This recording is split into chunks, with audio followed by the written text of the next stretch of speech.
Forgive my hair, everybody. We're not allowed to wear hats. I was unaware. Okay, so does anybody know a guy, a girl, whoever, who is always looking on things in a bad way? Like always seeing the cup is half empty instead of half full?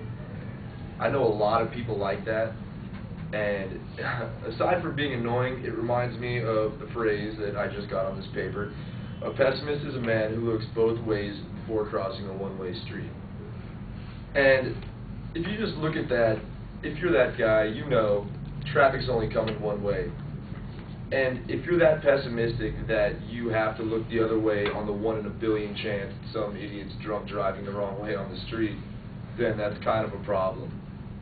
If you're pessimistic like that, then life is just going to be one big trouble, because you're always going to be looking on the wrong side of things. You're always going to be planning for the worst, and you're never really going to have a chance to succeed, because instead of trying to really, succeed and reach your full potential in your job or relationship or anything, you're always just going to be trying to make it not fail.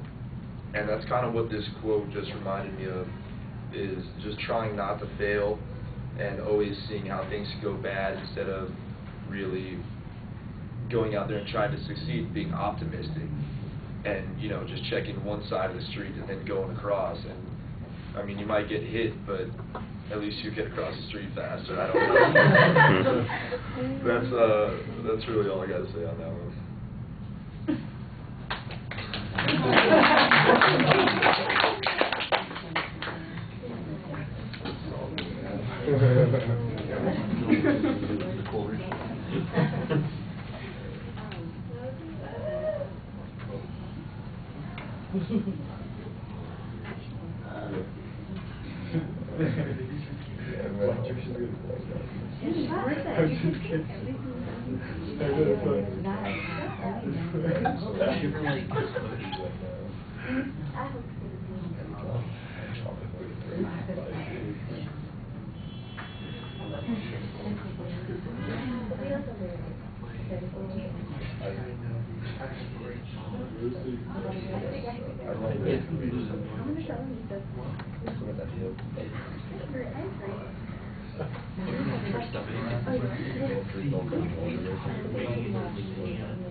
All right, well, I know that everybody's often self-conscious about their appearance. I don't think you want to start off with an apology, though. I didn't notice that you had hat hair. As a matter of fact, I think your hair looks so much better without the hat on it. There you go.